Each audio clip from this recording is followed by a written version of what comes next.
My husband, who was always cheating, suddenly passed away. It happened while he was getting cozy with one of his mistresses in her apartment, when another mistress barged in. Apparently, he tried to escape from the balcony, naked, clutching his clothes, and fell. I even went to the scene, and it wasn't that high, maybe a second-story level. He could have survived with some fractures. I guess that's why he tried to jump, but he must have hit somewhere badly. Maybe it was divine punishment for all he'd done. When the police showed me a photo of him lying there naked, I felt more dumbfounded than sad. After all the trouble he caused, I had no love left for this ATM of a husband, so honestly, I didn't care about his fate. Now, my big problem is my mother-in-law. I'm Lily, a working housewife nearing 45. I married my husband 12 years ago, but we only started living with my in-laws 3 years ago. Because my father-in-law passed away. My mother-in-law and I had a decent relationship until she found out about her son's infidelities and his absence from home during the weekdays. Especially when she drinks, it gets worse. She loves her evening drinks, but she's a nasty drunk. Maybe she's just speaking her mind, but she blames me for my husband's cheating, saying, seriously. My son would never cheat without a reason. You must be the cause. She defends him fully, it's your fault for not being charming enough. Blaming my son when you're the one not trying hard enough, what a wicked woman. And she complains, why do I have to live with you, a stranger, and your daughter who looks just like you? I was looking forward to living with a handsome grandson who resembles my son, not with someone like you. It infuriates me when she talks about my daughter. I told her, with all due respect, it's your son who doesn't want to leave me. And it was you who wanted to live together. But she just dismisses it, be quiet. Don't you feel ashamed of such obvious lies? After all, a daughter-in-law is supposed to serve her mother-in-law, not talk back. My mother-in-law treats anything inconvenient to her as a lie and believes a daughter-in-law should endure any insult. She just says what she wants and then falls asleep drunk. I see now, it's because of her personality that my husband turned out this way. I've given up on both my husband and mother-in-law. There are 3 reasons why I didn't divorce my cheating husband with nasty drunk bully mother. First, our daughter. She adored her dad when she was little. My husband was very protective of our daughter, and even though he was a lousy husband with a cheating habit, he was a kind and perfect father to her until she was about to start elementary school. He even changed her diapers when she was little and took the initiative to play with her. He truly cherished her, which is why I hoped he would remain a good husband and father, making it hard for me to leave. But as our daughter grew and became more assertive, he reverted to his cheating ways. However, he still looked after her, so I wanted to wait until child-rearing settled down before considering divorce. Second, money. It may not sound great, but when I accepted him as just an ATM, things got easier. He cheated multiple times before and after our marriage. Each discovery led to a huge argument about breaking up. It's infuriating, even though I tried to endure it for our daughter. I've mistakenly been forgiving, with him begging, claiming, you're the one for me. I'll never cheat again, please, don't divorce me. He became overconfident that a grand apology would always work. We'd fight, emotions would explode, and even when I declared, I'm definitely getting a divorce this time, he would cling to me, crying, and then behave for a while. That was our usual pattern. I wanted to leave many times, not wanting to turn all the good times bad and considering our daughter needs a kind father. But with each affair, my love faded, leading me to change the beneficiary of his life insurance from his mother-in-law to me and moving his savings little by little with each affair to my account. Now, he hardly has any assets left. If you don't plan to leave me, it's fine, right? As long as he continued cheating, I decided to consider him nothing more than an ATM. Despite our marriage being a bit unconventional, my husband and I were making it work. Who would have thought he'd die in such a foolish way, I mused. Completely taken aback by the unexpectedness of it all. Now, on to the third and final reason. My mother-in-law thinks she holds the trump card, the reason why I didn't leave my husband. It's because my daughter and I can't go back to my childhood home. Currently, my brother has taken over our parents' house, but with his wife and 3 kids, plus our grandmother living there, it's just too crowded to consider moving back. This was right after my husband passed away. While I was swamped with funeral arrangements, dealing with his mistress, and the police, my mother-in-law just pushed all the bothersome tasks onto me and spent her days drinking. She claimed she couldn't handle it without alcohol. One drunken day, she arrogantly said to me, "Hey, you don't have anywhere else to go, right? I'll let you stay here, just like before," with a sly grin. I sighed and said, "Well, since he's passed away."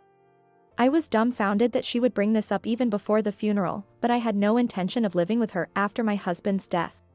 However, the uncertainty of not being able to return to my family home did worry me. And she knew it. But you have nowhere else to return to. Think about your daughter. She's the only thing left of my son. It's only natural for you to stay here. And you have the duty to take care of me in my old age. Don't tell me you plan on hogging all the inheritance, she said. She was clearly planning on making me take care of her.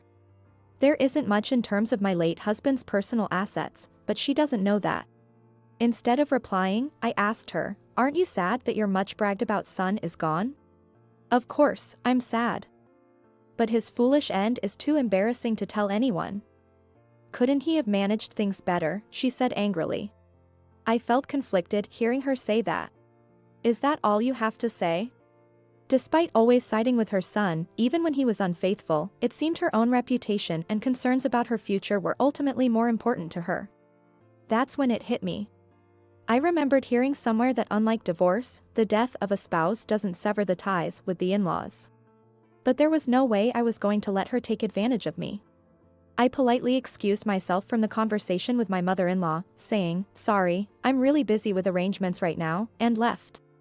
I started searching for a lawyer on my smartphone, planning to consult them as soon as the funeral was over. A few weeks passed. There's a saying, leave it to the professionals, and indeed, they don't come to play. My lawyer John suggested, let's file a termination of affiliation with in-laws form.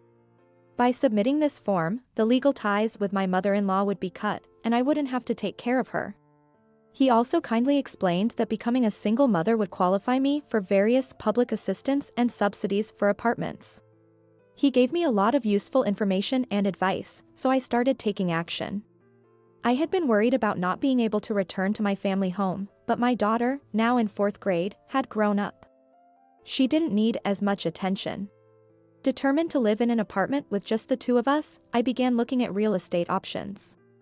I consulted John about my late husband's inheritance.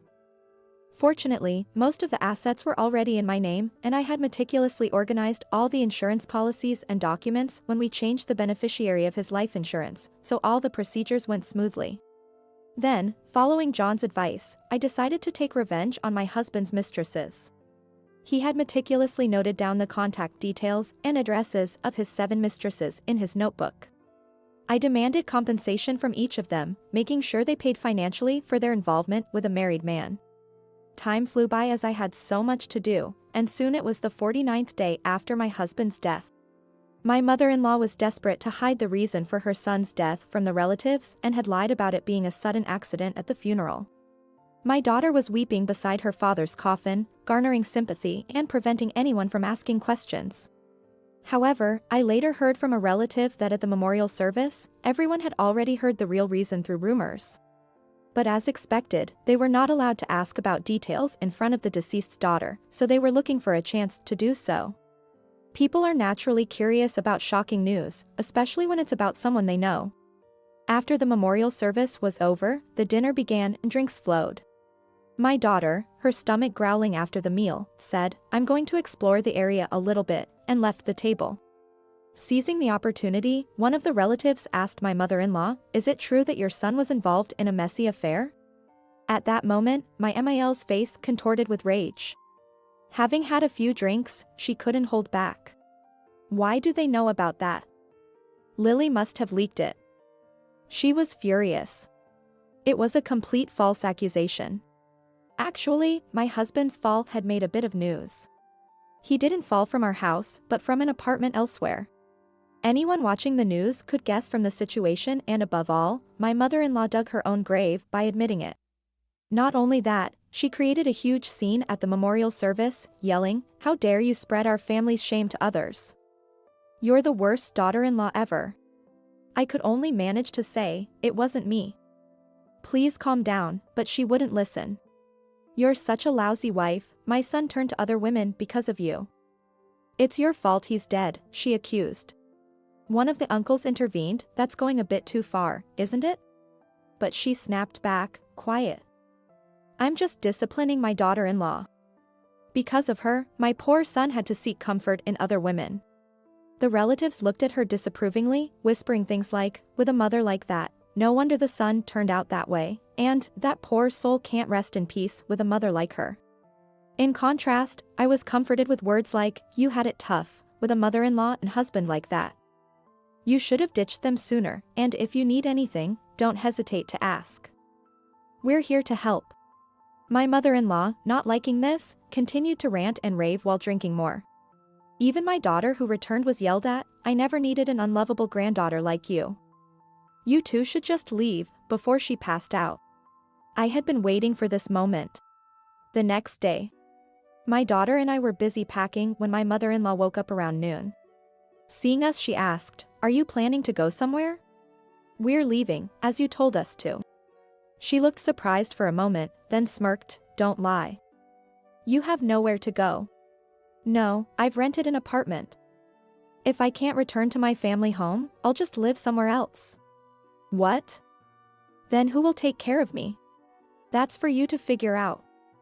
"Oh, and I've filed a termination of affiliation with in-laws form, so I'm technically a stranger to you now." "What is that?" "It means I'm no longer your daughter-in-law." "But, my granddaughter is still my son's child. She's related by blood.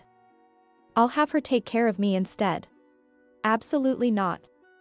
I won't let my daughter's future be ruined by caregiving. You publicly disowned her and told us to leave in front of the relatives, remember? They've all agreed to be witnesses. We're leaving, just as you wished." After my mother-in-law passed out the day before, I had explained everything to the relatives and informed them of my decision to leave.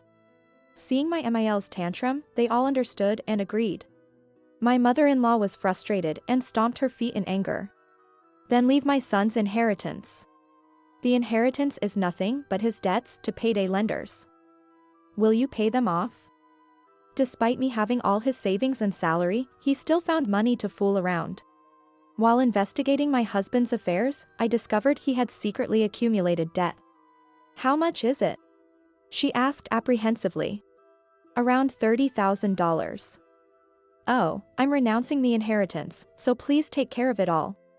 As I left my stunned mother-in-law behind, I felt relieved knowing I was escaping the debt. Renouncing the inheritance was my only way out. I will receive alimony from 7 people and also my husband's life insurance. The life insurance is not subject to inheritance, so it doesn't matter if I renounce it. But my mother-in-law couldn't renounce it, or rather, she didn't want to. After my father-in-law passed, everything was transferred to my husband's name for inheritance planning. If she renounced the inheritance, she would lose the house she lived in. Since I had no intention of continuing to live in that house, renouncing the inheritance didn't bother me. I'll pay off the $30,000. I have a house, after all. She shouted from a distance, but she was being naive.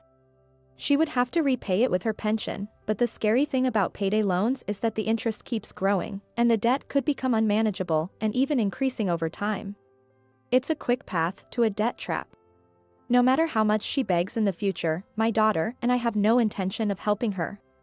After she passed out at the memorial service, I made sure to declare this to the relatives and secure their support. Since then, my daughter and I started living in our apartment. Life with the two of us is stress-free, comfortable, and happy.